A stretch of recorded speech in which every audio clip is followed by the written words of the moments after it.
인간에게 정해진 본질이란 없다. 인간은 실존 이후에 인간 스스로 구성하는 무언이기 때문에 결국 인간은 인간 스스로가 만들어가는 것과 다른 그 무엇이 아니다. 사르트르는 보편적인 지식이나 도덕을 강조한 근대 이성주의를 비판하며 다양한 문제는 보편적인 도덕 규범이 아니라 개별적 인간의 선택과 결단을 통해 극복해야 한다고 보았다. 실존이 본질에 앞선다는 말은 무엇을 의미하는가? 인간은 처음에 아무것도 아닌 존재이다. 그는 나중에야 비로소 무엇이 될 수 있고 또 그 스스로 되고자 하는 존재를 만들어 가게 될 것이다. 사르트르는 인간은 우연히 이 세상에 내던져진 존재로서 먼저 실존한 다음 주체적인 선택을 통해 자신을 스스로 형성해가는 존재라고 보았다. 결정론으로 자신의 자유를 숨기려는 자는 비겁한 자이며 자신의 실존이 우연한 것이 아니라 필연적이었다고 증명하려는 자는 불순하다. 인간은 자유롭도록 선고받았다. 사르트르는 다른 사물과 달리 인간만이 실존이 본질에 앞서는 존재라고 보았다. 인간은 자유롭도록 선고받았다. 인간은 스스로를 창조한 것이 아니기 때문에 자유롭도록 선고받은 것이요. 세상에 내던져진 이상 자신이 행하는 모든 것에 대해서 책임이 있기 때문에 자유로운 것이다.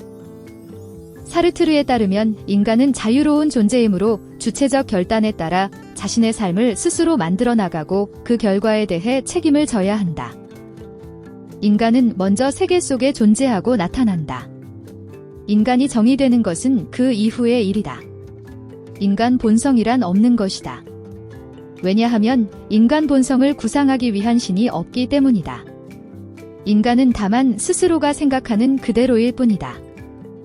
사르트르에 따르면 인간은 선택할 수 있는 자유를 가지지만 자유 그 자체는 선택할 수 없다. 인간의 본성은 없다.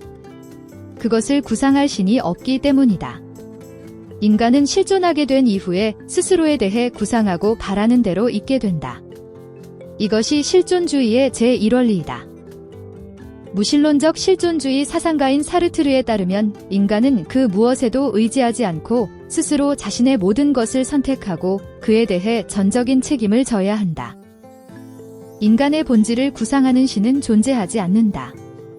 인간은 스스로가 구상하는 무엇이며 스스로가 원하는 무엇일 뿐이다. 세계 속에 던져진 인간은 스스로 선택하며 자신이 하는 모든 것에 책임을 져야 한다. 사르트르는 인간의 본질을 정해줄 신은 존재하지 않는다고 주장하였다. 불안은 자유와 책임을 의식할 때 느껴진다. 자유롭도록 선고받은 인간은 자신을 선택함과 동시에 인류 전체를 선택하는 입법자이며 결코 자신의 깊은 책임감으로부터 벗어날 수 없다. 사르트는 인간은 자유로운 선택을 통해 자신을 만들어가고 그 결과에 책임을 져야 하는 주체적 존재라고 보았다. 실존이 본질에 앞선다는 말은 인간이 먼저 세계 속에 실존하고 떠오른다는 것, 그리고 인간이 정의되는 것은 그 이후의 일이라는 뜻이다. 인간은 스스로가 원하는 그 무언일 뿐이다. 사르트르는 인간의 본질을 결정해줄 신이 존재하지 않으므로 인간에게는 미리 결정된 본질이나 목적이 없다고 보았다. 본질보다 존재가 앞선다. 인간은 먼저 세상에 존재하고 이후에 정의된다. 인간은 처음에는 아무것도 아닌 존재이지만 나중에 비로소 스스로 무엇이 될 수 있다. 사르트르는 인간은 우연히 이 세상에 내던져진 존재로서 먼저 실존한 다음 자신의 주체적인 선택을 통해 자신을 스스로 형성해가는 존재라고 보았다. 사람은 존재 이후에 스스로가 원하는 무언이기 때문에 스스로가 만들어가는 것 외엔 아무것도 아니다. 이것이 실존주의의 제1원칙이다.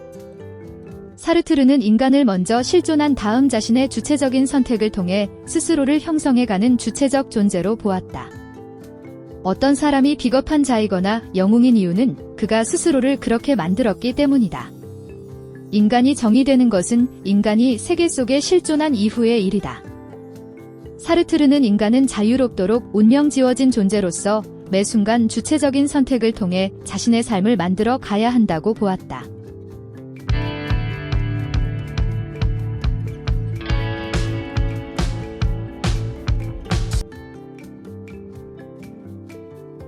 수고하셨습니다. 반복 학습으로 학습 효과를 높이세요.